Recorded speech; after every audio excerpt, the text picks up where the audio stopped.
Hey y'all, this is Amanda and welcome back to my Texas Zone 8A garden, and today we're in the side yard and we finally have some cooler weather, so I'm going to be planting up some beautiful fall perennial containers.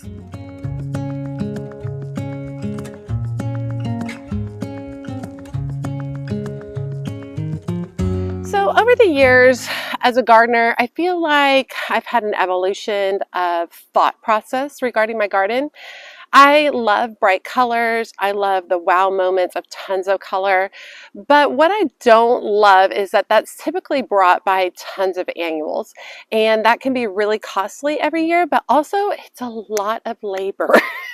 It's a lot of labor to be changing out annuals season to season to season. And it gets really overwhelming. As a gardener, you know, I'm the only one who works in my garden besides the occasional time my husband and my kids will come help out a little bit. And it's a lot. And I think most gardeners realize that too. You know, I have a small plot of land for my garden, but I have a lot packed in, and that can be a lot of labor. And when I have multiple areas that need some beautiful color throughout the seasons, it can get costly and timely. So recently I started thinking about how I can add color to areas without having to do tons of annuals. So one of the things I want to do is show you all some containers that I have had packed with annuals, and then talk about what I'm going to be changing them to and why I'm changing them. Okay, this is the area that we're looking at right here. This is a perennial garden that I had been working on, and I will say we finally had a little bit of reprieve in the heat, so this all area is really coming back to life beautifully. And the containers we're going to be looking at are this one and this one. They are square containers, and I believe I got them from either Lowe's or Home Depot, and they originally had a Japanese anemone in there that did not make it, and then I filled them with a dianthus. And while the dianthus is beautiful and I think I'm going to transplant it somewhere else, this is just not working for me. I feel like the square planters just don't look right here. I don't know, every time I drive by it or walk by it, it drives me insane, and I just don't like the look. So what I think I'm going to do is I think I'm going to take these two containers right here, and I'm going to move them this direction to this area. And what I would like to do is I would like to put them in these back corners right here, basically at the corner of these two windows, and I would like to lift them up higher so they get more sunlight, and then the plants I'm going to get put in them get actually pretty big, so we're actually end up creating a really beautiful arch of beautiful plants across this area.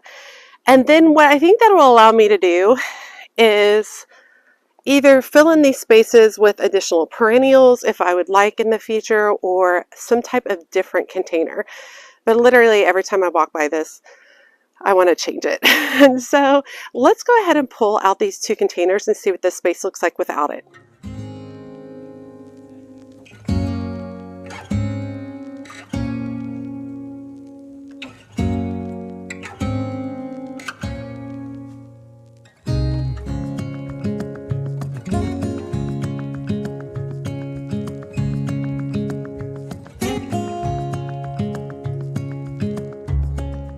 Okay, there's the space without the containers.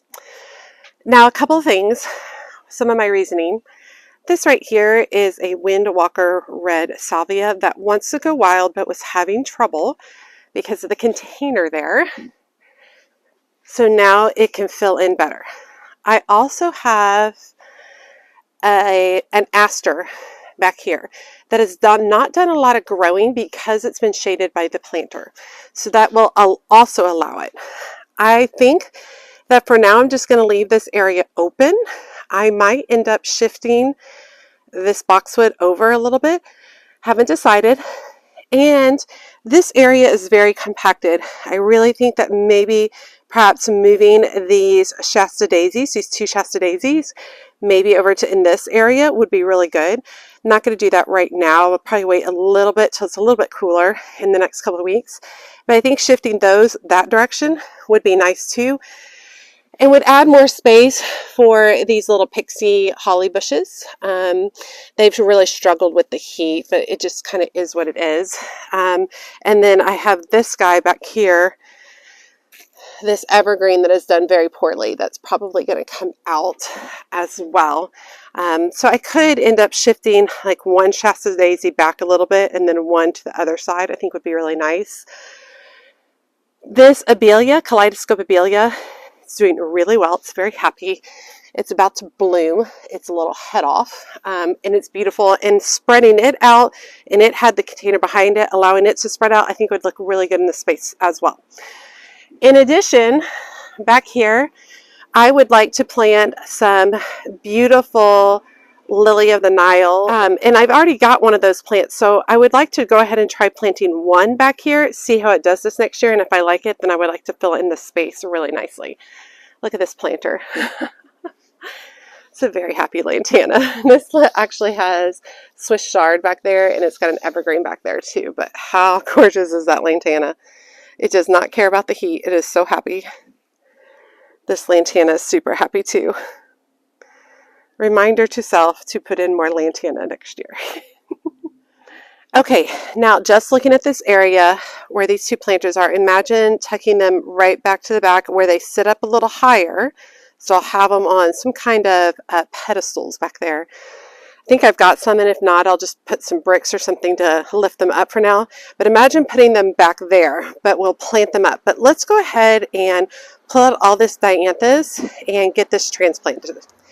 Now, dianthus is supposed to be an annual in my area, and it literally acts as a perennial for me, though. Always has, but everything says that it is an annual. So what I'm going to go ahead and do is I'm just going to start pulling up some of this. And there are snapdragons mixed in here. I'm not going to be saving the snapdragons at this point. I am also trying to be a little bit careful because I do have daffodil bulbs in here as well. And I'm not wanting to disturb the daffodil bulbs because I would like for them to show up next year. My early cheers are in here. This will be my first time overwintering early cheers, and I absolutely love them. So I'm hoping they do really, really well. But I'm just pulling these up from the surface. Their root systems aren't really deep, which is also surprising to me why it still acts as a perennial in my area. Okay, I'm just checking the bottom to make sure that I don't have any bulbs in there. All right, cool. Here's that original Japanese anemone. It just never took off.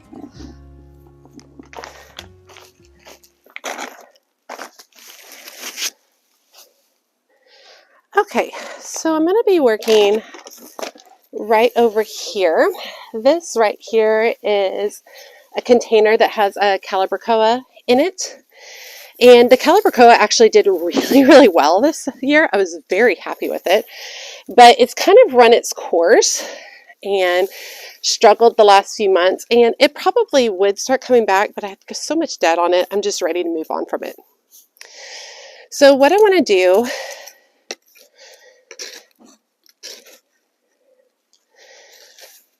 oh, a frog just jumped out. I wonder if I got that on camera.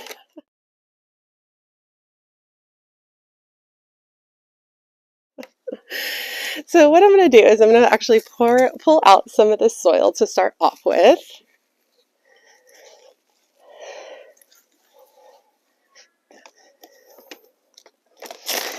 I'm going to add in a bunch of plant tone. And then I'm going to start planting in some of these dianthus. I'm just going to stuff them into this container. Probably seems like a whole lot. It is a whole lot. I mean, let's be honest. But I'm going to work them into this container. And if I'm lucky, these dianthus will overwinter. And this area is a little bit more shaded, which means I'll probably get more blooms out of them throughout the spring and summer. And when I say shaded, this is part sun, part shade. The reason I'm saying it like that is because the area where they were coming through was such intense sun that, you know, I only got really good blooms throughout the spring and beginning of the summer. And so over here, it's way less sun. So they should be good. All right, I legit just stuffed all that in there, y'all. Okay. And I do have, let me spread out the soil in here. I do have this hooked up to drip. So I'm going to put the drip back into the center. Just like that. And this will be nice, pop color. I could also trim this back. I might end up trimming this back in a couple of days. Let's see how well it does with its, with moving it. And if it doesn't do as well, then I'll give it a really nice trim, cut back, and let it refresh itself. Okay, let's talk about what plants I'm wanting to tuck in here. Now, just a reminder that I do have a lot of daffodil bulbs in here. They will be fine. They will push up through the soil, no problem. If they aren't able to get a really good bloom, I can always change these planters at a later point in time. Let's talk about the first one. This is called a Regal Princess Napier Grass, or pensitum.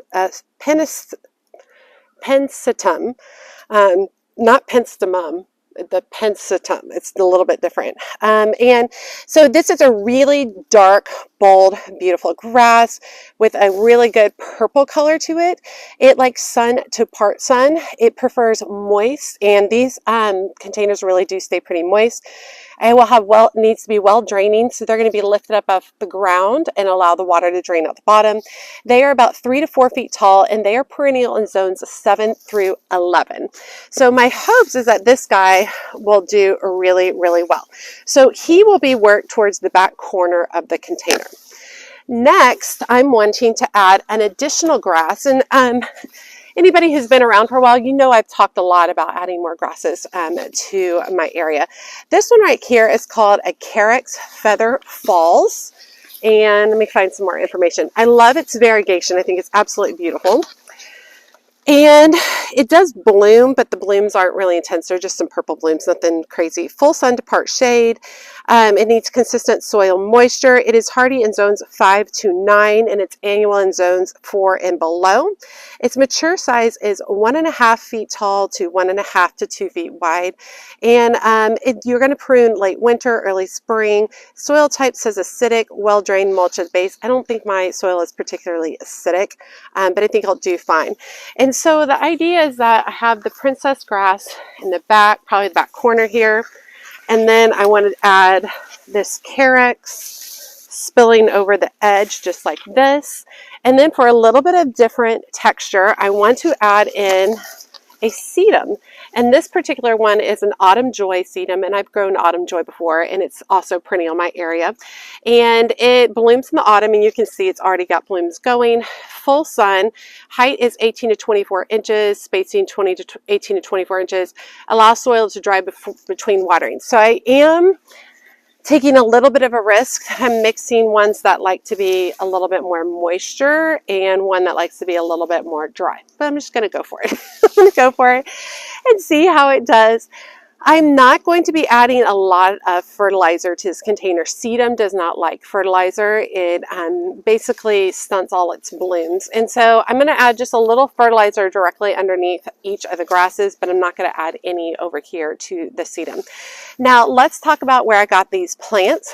This princess grass I got from Covington's, and I paid full price for this, was $12.99.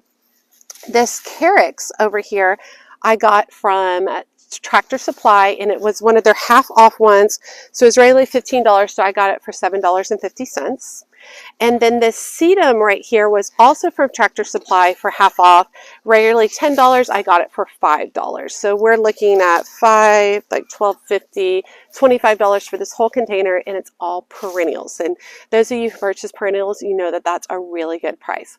But let's go ahead and get this planted up and see what it looks like. This grass is really in there. Woo! I might have to get some additional soil is what I'm kind of thinking, because yeah, I am hitting to where the bulbs are. Let me show y'all what the bulb looks like. All right, you guys see this right here? That's the bulb right there. So we don't want to go past that point. Okay, now this grass is really root bound. So what I'm going to do is I'm using the edge of my hoary knife just to really kind of rough this up a little bit.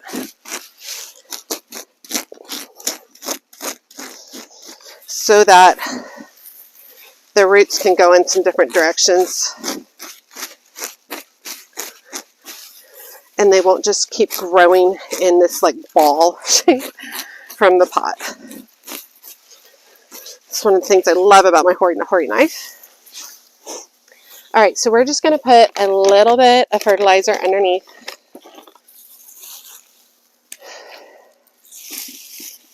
Just like this. And we are going to work it to the corner.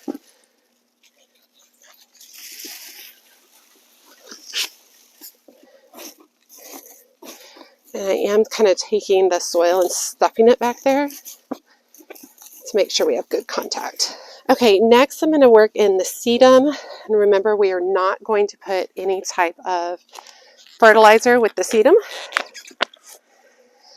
And I do feel like I can try this out because I got such a good price on these plants. If I was paying full price, it'd be a little harder for me to do that.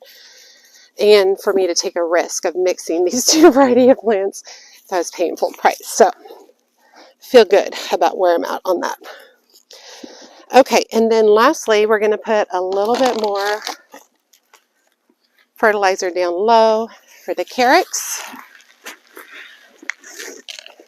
Whew. And that one's got some intense roots as well. So I'm just going to, once again, use my hoary knife. I'm using the serrated edge of it just to kind of loosen it up. Yeah, there you go. Okay. And then we'll pop this guy in. And then Jeff did bring me some more soil.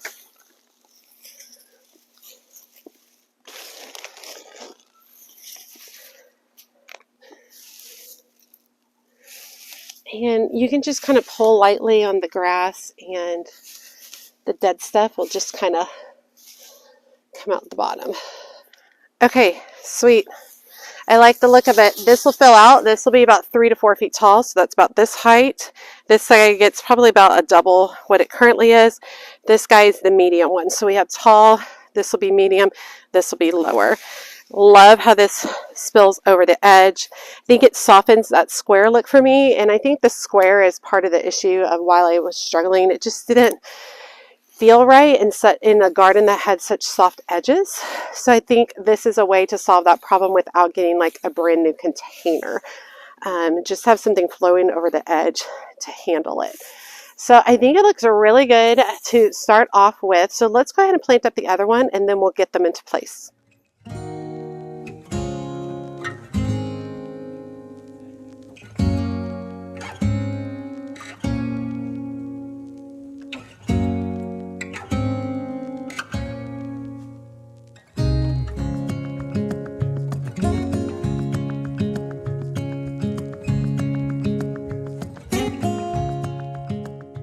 Okay, so I ended up picking up, these are like garden tables. Let me see what they call it.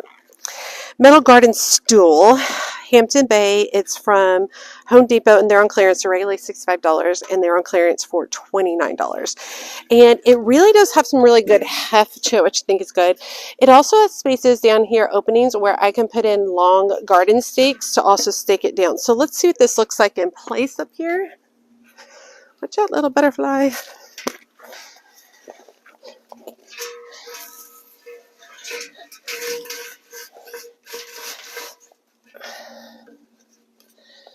There's one.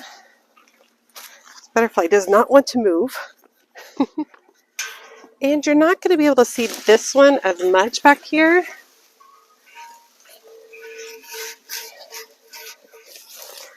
Just because this one is growing in a little more. Let's get these in place. Now, I don't think you're going to see them a lot tucked back here yet, but as they fill in and grow in, then we'll see more.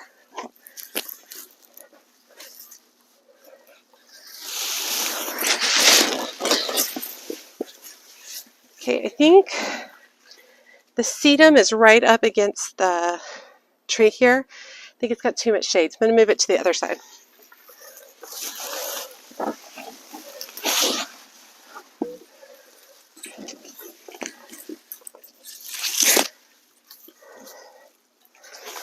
Okay. Yeah, this sedum will get more sun because it's not against it. And you can see I did these mirrored. This looks cool. Let's do this one next. I shouldn't have watered these first. They're heavy.